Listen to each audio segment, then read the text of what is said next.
So my spouse and I keep on getting into heated, escalated arguments. So how do you stop this cycle of argument and escalating in volume and voice and words that are just hurtful? How do you stop that? Well, let me break it down into a simple three-step process that will transform your relationship.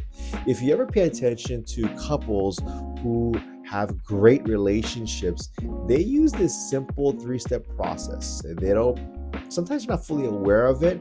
However, in therapy and it just studying of a lot of healthy couples, they do this. And for me, when I feel an argument about to ramp up, this is what I do. And this is a has been it's been a game changer for my wife and I. And now the thing is this, my wife and I, we don't have escalated arguments. We don't go loud. We don't start cussing each other out or calling each other names. We don't go there. This process has been the best thing that I've ever done in my marriage.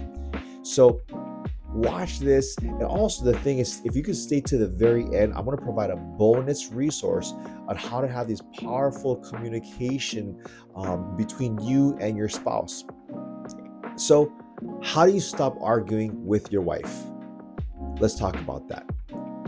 But before we do, I would love for you to like, share, and comment or subscribe to this video. It really helps me begin to help other people, other couples, other relationships. So subscribe to this channel, stay tuned for many more videos like this, and let's go. So how do you stop arguing with your spouse? How do you do that? Here's a three-step process. The first thing is to identify your true emotions slowly. Identify your true emotions slowly. Because a lot of times our first initial reactions mask our true emotions. Let me say that again. Our first initial reactions, typically of frustration and anger, those emotions of frustration and anger mask our true emotions. Our true emotions, really underneath the waterline of things, can be things like sad, shame, lonely, abandoned. These are emotions that we don't, if you like, when was the last time you said that to your wife? Right?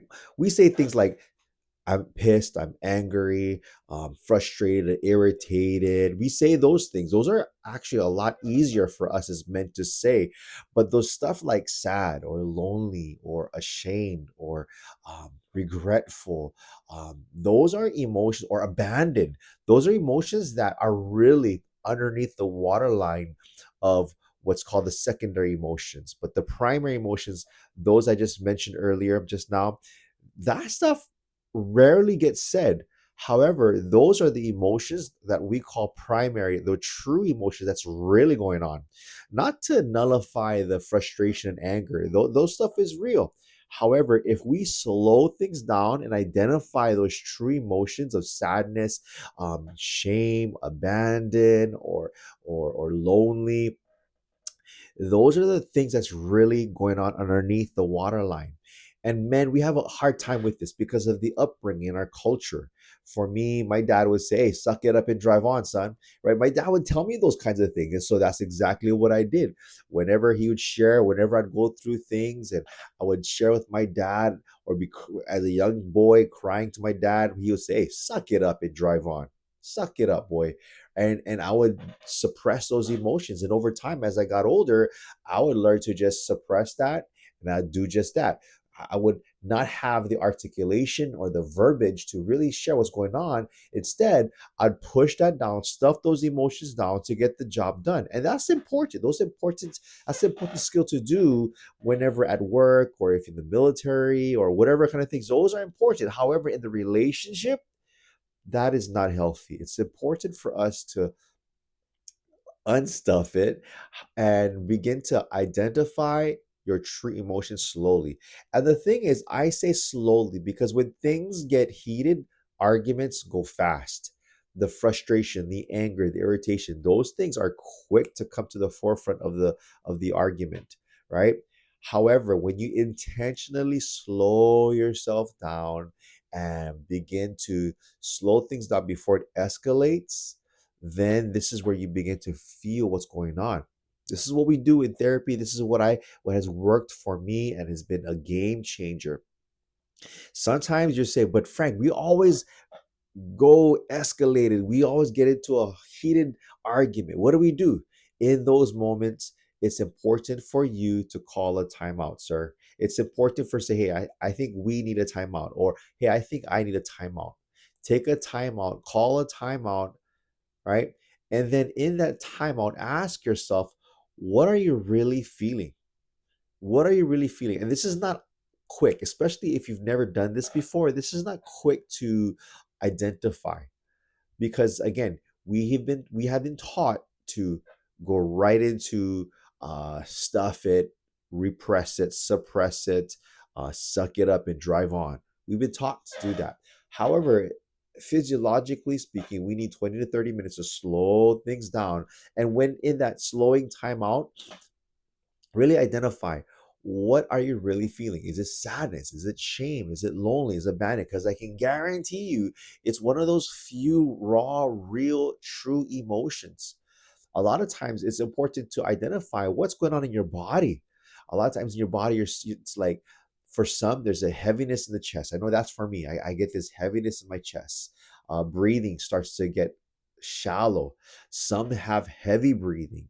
Some have this start clenching their fists, or there's a tightening in their shoulder. Some feel a heat in the back of their head. It's important for you to really slow things down and identify, what am I feeling right now? And then what am I really feeling in my emotions?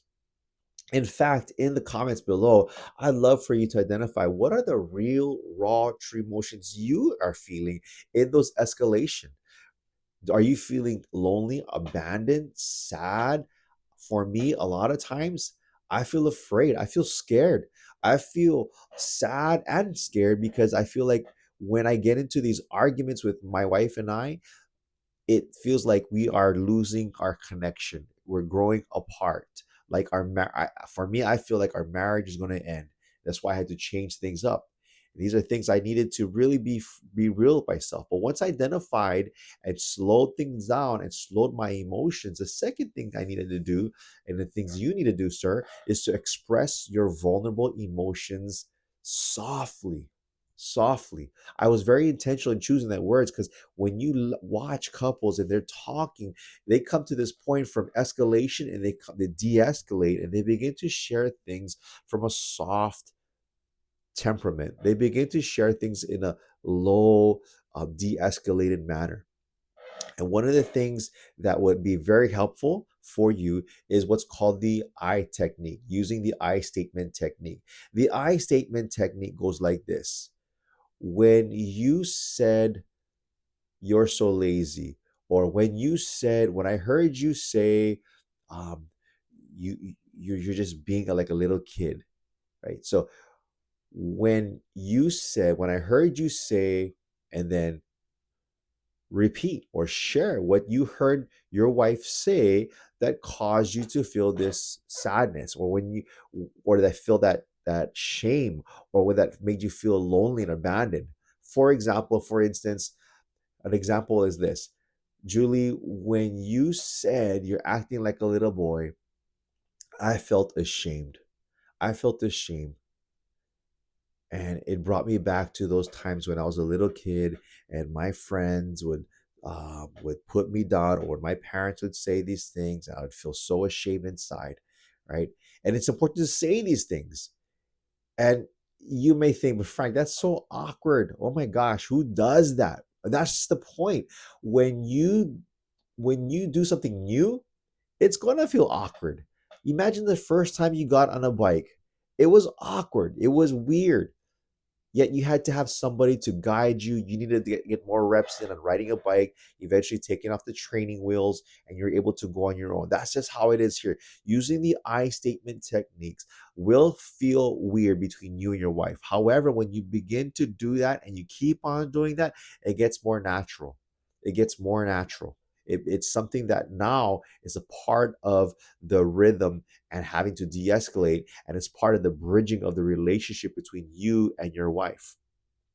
So identify your true emotions slowly. It's about expressing your vulnerable emotions softly. And the third thing is this: listen to her empathically. Did I say that right? Listen to her empathically. Listen to her empathically.